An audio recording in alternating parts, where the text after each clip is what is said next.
치료를 하는 상황에서 수가에 대한 부분을 가지고 가끔 질문을 하는 경우가 있습니다. 오늘은 자동차보험 수가, 건강보험 수가, 일반 수가, 여기에 대해서 한번 간략하게 참고된 내용 가지고 다뤄보도록 하겠습니다. 우리가 보통 이제 산재 수가, 자보 수가라고 이제 이야기를 많이 들으셨을 겁니다.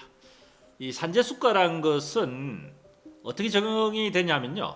일단 건강보험공단에서 만든 건강보험 수가라는 게 있습니다. 건강보험공단의 건강보험 수가가 기본적으로 모든 수가의 기본입니다. 건강공단의 건강보험 수가를 적용을 일반적으로는 다 하고, 건강보험 수가 기준에 없는 내용들이 있습니다. 치료 내역 중에서 건강보험 수가에 없는 경우에 있어서는 별도의 산재 환자인 경우에는 산재 요양급여에 대한 수가 기준표가 따로 있습니다. 건강보험 요양급여에 대한 급여 내역에 있는 경우는 그 급여 내역 수가를 가지고 적용을 하고, 거기에 없는 경우에 있어서 산재 환자인 경우에 있어서는 산재보험의 요양급여 진료 수가가 따로 있습니다. 그 진료 수가에 있어서 적용을 하게 됩니다. 그 없는 경우에 이제 산재 수가를 적용한다는 얘기죠.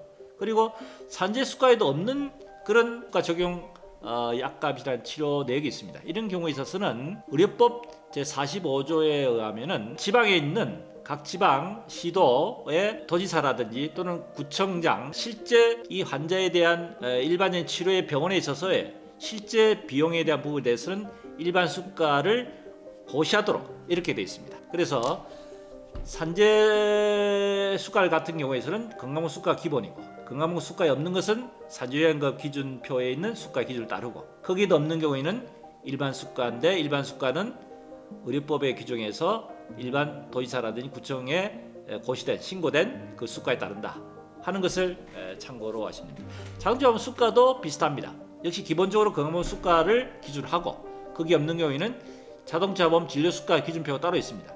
거기에 따르고, 거기도 없는 경우에는 일반 수가라는데, 이것도 역시 의료법 45조에 의한 도지사 또는 구청장의 그 일반적인 실제 비용에 대한 부분을 고시하도록 이렇게 되어 있습니다. 자, 그러면은 우리가 통상적으로 건강보험에 가입되어 있는 환자가 건강보험 혜택을 볼 수 있는 경우가 있겠죠. 이런 경우에서는 일반적으로 건강보험공단에서 건강보험 신청하게 되면은 개인적으로 일반인 경우에 있어서는 건강보험에서 일반적으로 혜택 보는 부분이 일반적인 급여의 20%, 공단 20%를 내면은 일반적인 건강보험 혜택을 보게 됩니다. 입원인 경우에는 20%고, 통원 같은 경우에는 보통 수가의 한 30 내지 50% 정도의 혜택을 보게 됩니다. 그리고 보통 약국 같은 경우에 있어서는 일반적인 건강보험 그 금액의 일부 개인 부담 부분이 한 30% 정도, 이렇게 보시면 됩니다. 자, 오늘 다루게 된 부분은 사실상 교통사고 환자인 경우를 가지고 이제 말씀드리겠는데, 교통사고 환자인 경우에 있어서는 자동차 사고로 자동차 보험회사에서 모든 보상을 하게 된 경우에 있어서는 그 사건이 종결될 때까지, 합의가 되면 합의 시점까지, 또는 예를 들어 소송하게 되면은 확정 판결 시점까지겠죠. 그때까지는 모든 환자된 치료 비용을 자동차 보험회사에 다 보상을 하게 되는데, 이때는 자동차보험 수가, 자동차보험 수가를 적어야 됩니다. 수가에 대한 내용은 아까 말씀드렸죠. 그렇게 자동차 수가를 적용하게 되는데, 합의나 또는 소송을 해서 보험회사 관계가 다 종결된 이후에는 어떻게 할 것이냐, 그 경우에는 그냥 일반 수가로 적용할 것이냐, 그렇지 않습니다.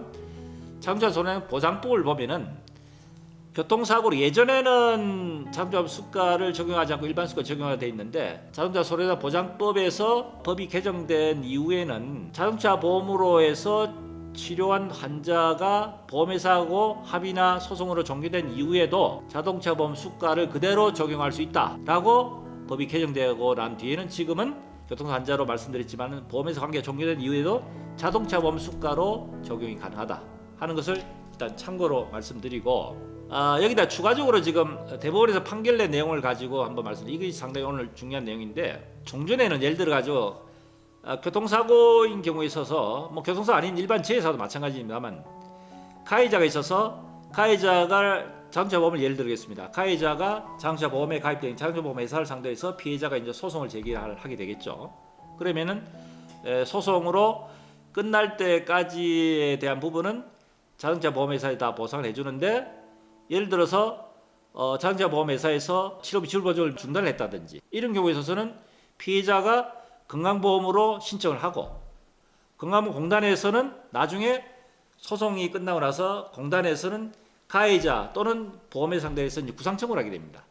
이때 구상 청구하는 범위가 과거에는 건강보험공단에서 피해자의 과실에 관계없이 건강공단에서 자기들이 건강보험을 해준 그 건강공단 수가 전액을 공단 부담금액 전액을 다 구상 청구를 했습니다. 그런데 대법원에서 판결이 최근에 바뀌었습니다. 과거에는 말씀드렸듯이 피해자의 과실에 관계없이 가해자에 대한 책임 범위 내에서 모든 금액에 대한 부분을 구상할 때 피해자 과실에 관계없이 가해자의 피해 부담에 관계없이 건강보험공단에서 자기들이 공단에서 건강보험 치료를 한 경우에 있어서는 모든 공단 부담금의 전액을 다 청구를 했었는데 대법원에서 법원의 판결이 바뀌는 내용의 주요 골자는 피해자에게 과실이 있는 경우에 있어서는 구상을 하게 된 범위를 가해자에 대한 책임 범위 내에서만큼만 구상하도록 되어 있다. 이렇게 바뀌었습니다. 좀 더 쉽게 이야기하자면은 피해자 과실을 예를 들어 가지고 60%고 가해자 과실이 40%다. 그러면 과거에는 건강보험으로 피해자가 공단에 신청하게 되면은 건강보험공단에서는 피해자에서 모든 치료를 다 대주고 나서 구상을 할 때 전체 손해액 중에서 피해자 과실을 제외한 나머지 금액에 대한 구상하는 것이 아니고 건강보험공단이 자기들이 부담한 금액 자체를 피해자 과실 관계없이 전액 다 가해자한테 구상을 했다는 얘기죠.